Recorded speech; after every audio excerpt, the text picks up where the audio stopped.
Hello, welcome back. Today we're going to talk about Orca navigation. Orca is a new take on the GPS chart plotter for boats. It was designed to modernize the chart plotter experience and take it into the mobile device app age. This system was designed around people that know how to use touchscreens and mobile devices and want something more modern feeling than the traditional GPS chart plotter, which has a bunch of buttons, a long involved process to set up routes, and isn't very smart. The Orca takes route planning to a new level with smart features and one-touch route planning. The heart of the Orca is the Orca app and the Orca Core, and in addition, they also made a display that is designed around usage in a boat. The Orca Core is a GPS unit. It also has a Fluxgate compass and an NMEA interface to connect to all the other systems on your boat. The Orca display was designed to solve all the problems that traditional tablets have when being used for navigation on a boat. It takes care of the brightness and the heat problems that cause other tablets such as iPads or Android tablets to fail. The heart of the Orca system is the Orca app that can be used on the Orca display or your smartphone, or both at the same time. The Orca app combines all the functionality of the core into a tablet that allows you to use easy navigation. Let's take a look at the hardware first, starting with the Orca Core.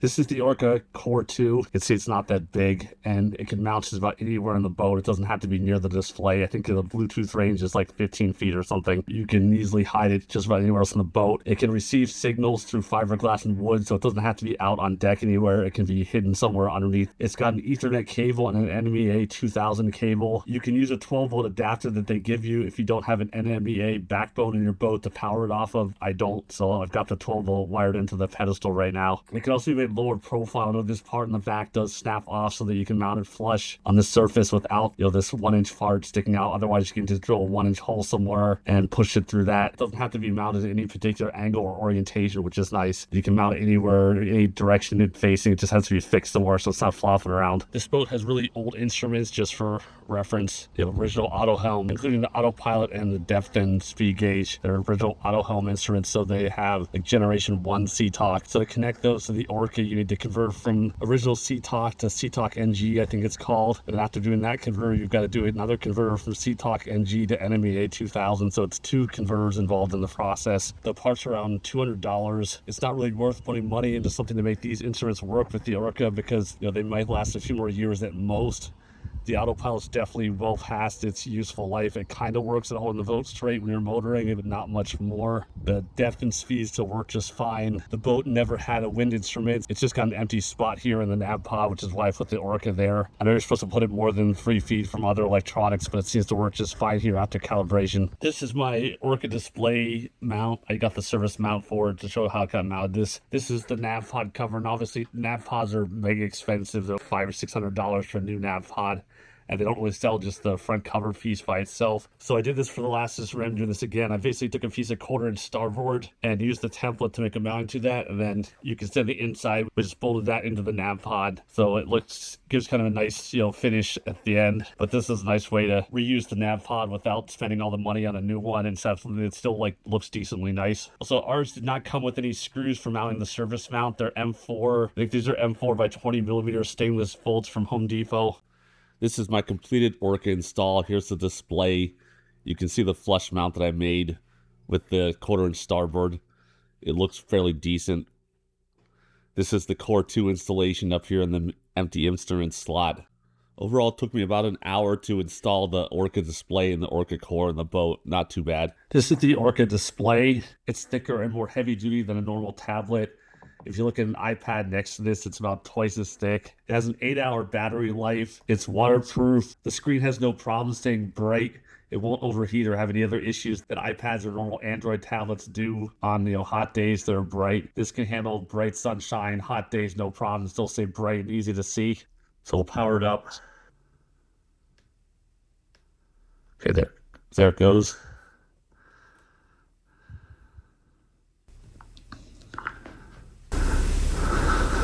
Loads up into the map by default. If you want to do something else, you have to go click apps, and then it comes up.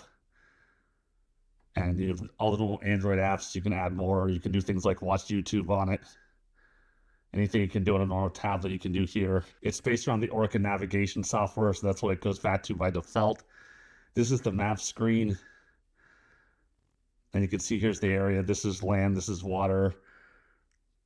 The maps are nice and detailed. They show the depth lines. You can adjust the contour for where the minimum depth is. I have it set by the default like 6 feet, I think. So that's where the color changes from the dark blue is less than 6 feet. Anything else, it contours out to lighter color. One complaint I have about this is land. This is water, this is deep water. The land color is really not that different from the water color. They really could use more contrasting color for the land color than what they did on the map. That's really my only complaint about the maps. Routing on this is really easy. There's a lighthouse over here, there's this island. So if you want to go to this island here, you can just kind of double click on it and say navigate to. And starting location is the boat location. We're not at the boat right now, but we'll just do that. You can see there it generated the route. There's nothing in the way here, so it doesn't really have much work. It just generates a straight line. We'll start it. If we want to clear the route, we just do this and clear route, and now it's gone. If we want to see a route that's more complicated, we'll go from here up to another lake away, or even we'll go to here somewhere in Lake Huron. We'll go to Bay City. Let's try that. We'll just click where we want to go. Navigate to. Starting location is the boat location. And here it's thinking. And then, it's got waypoints and direction through all the channels in here now. To go up the Detroit River, across Lake St. Clair, up the St. Clair River, then around, stays far enough offshore to stay deep enough, and then into Saginaw Bay, over here to Bay City. So this is really slick, because if you're doing this on a Garmin or something else, you kind of have to manually enter waypoints in. This kind of just does a quick route and gets everything all in one step. So if you do want to edit it, you can too. Like say, I don't really like going up this channel on the Detroit River. I'd rather go up the side channel where it's a little bit more open. So you can do an edit route.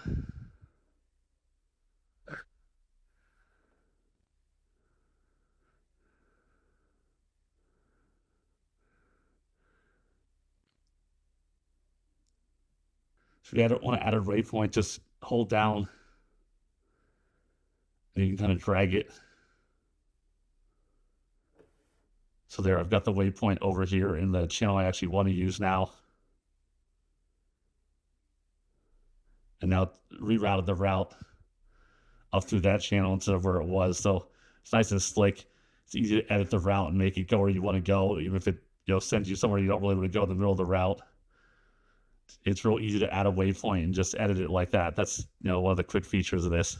And then you can save it and give it a name. Now you'll notice right now it's got all the charts loaded onto this.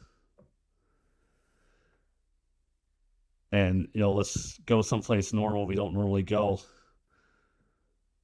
We'll go over here to the Chesapeake Bay, zoom in. It's got detailed maps on when you zoom in here on the Chesapeake Bay. Now, note, when you're online, right now, this is connected to Wi-Fi in the house. When you're online, it has the maps for everywhere loaded all the time. It just loads the map as soon as you zoom in on the area. But we'll go over here, in settings, disconnect Wi-Fi just to show this. So right now, I have this disconnected from Wi-Fi.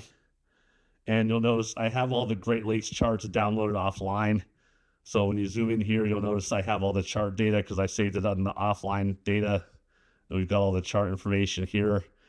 If I scroll somewhere outside the range where I downloaded the charts, we'll go over here, somewhere outside the Great Lakes range. I only downloaded there. We'll go here to Boston, Massachusetts area, and zoom in and note there's no charts.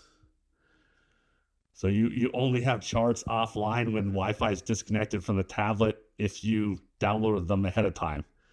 And I found this out at the marina where I got there, I turned this on in the boat. It wasn't connected to the marina Wi-Fi and I had no charts on the boat. So I had to connect it to the marina Wi-Fi and download the charts for the area, and then I took the boat out. But this is a little bit of a gotcha because the charts, a Garmin chart plotter has all the maps downloaded in it by default for North America, so you don't have to go and download anything separately. This does not. There's a command over here, offline charts, and then you can kind of download the charts where you want them. I have the whole Great Lakes area, which is where my boat may ever go, downloaded on here now, so I won't have to worry about the offline chart problem. When this is connected to Wi-Fi, it has some really cool features. You can go to weather down here, and it will overlay weather. Right now, it's on rain forecast, and you can see the rain forecast for different days, different hours. You can also look at the wind forecast, for different locations, depending where you are. And you get this live. When you're out in the water, if you can connect the internet to this, you can have live weather forecast on it. You can also get wave height too. Again, here you can have saved routes. I've got two of the more common ones we use saved in here already. One thing that's nice is you can make the routes on your phone app, and they will Wi-Fi connect over this because they're on the same account. So you can actually do them without the tablet if you just use the app on your phone also with the same login. And there's some options in the chart. You can change from a 3D heading to heading north of. You can change the aim line a little bit. You can change your default, like your mast height and your depth on here. And the screen is fairly responsive. You can zoom in now and you can spin it. So here's the dimensions. You can put the boat dimensions in here. Okay, so here's the dark screen for what you would see at night. So it's red so it doesn't bother your eyes. I don't go out at night that often, especially this time of year, because it's light out till about 9:30, 10 p.m. at night. So unless we're doing like an overnight, it's usually not light out, so I can't really demonstrate that on the boat. But here's the night version of the screen, and you have a quick man overboard and a share location also. So it's got some nice little features that are kind of quick, easy to access. Let's talk about the instruments you can display on the Orca display. Hit the instrument button and it'll pop up. You can see right now we have heading, speed over ground, ETA to the waypoint, or ETA to destination, VMG. Then we have distance to waypoint, distance to destination, and course to steer. These are easily customizable. Double click as the panel. Then you click the add button to add an instrument, and there's a whole menu full of things you can add. The engine, here's the options you can add for it. Active route, if you're on a route, things you can add. Anyway, there's a lot of things. You can easily fill the whole screen up with different instrument options.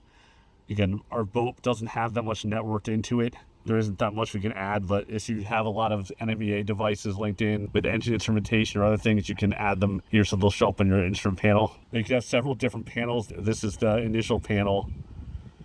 You can see we also have this other with an indicator in it. Here's kind of the sailing performance panel.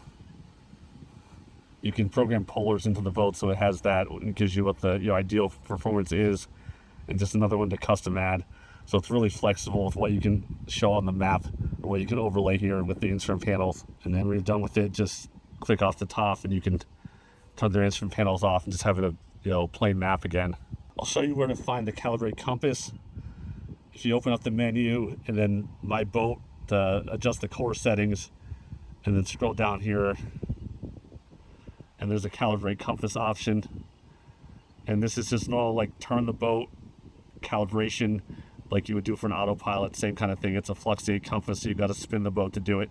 Let's talk about some of the advantages and disadvantages of the Orca system. Why would you choose it over regular Chartplotter, and why wouldn't you? It is more flexible and easier to install than almost any other system out there. It receives regular updates. More functionality will get added to it in the future. On a normal Chartplotter, it has what it has on the day you bought it, and it's only going to get more outdated from that day on. If you're used to using an iPhone or Android and apps, then Orca is very intuitive. Setting up NVDA connections is as easy as pressing and adding instruments. You can have maps for anywhere in the world without going and buying maps for individual areas. You have access to everything with your subscription. The Orca display solves most of the problems of using a normal tablet on a boat. No overheating or a display that isn't bright enough in sunlight. You can take your display with you when you leave the boat, so it solves the theft problem of a normal fixed GPS that someone can steal. Let's talk about the disadvantages. You're using a tablet or phone for navigation, and you can forget and leave it at home when you go to the boat. I've already had this happen once. Being able to remove it is an advantage, but it also has disadvantages too. As we mentioned earlier, the charts are only available offline if you have a subscription and downloaded them ahead of time. Or Garmin just has all the maps for the US and Canada already loaded in memory, so you don't have to worry about anything. The cost of the system. If you have a small boat and just want to set yourself up to use your phone as the display, you can go just buy the Core 2, which runs $600.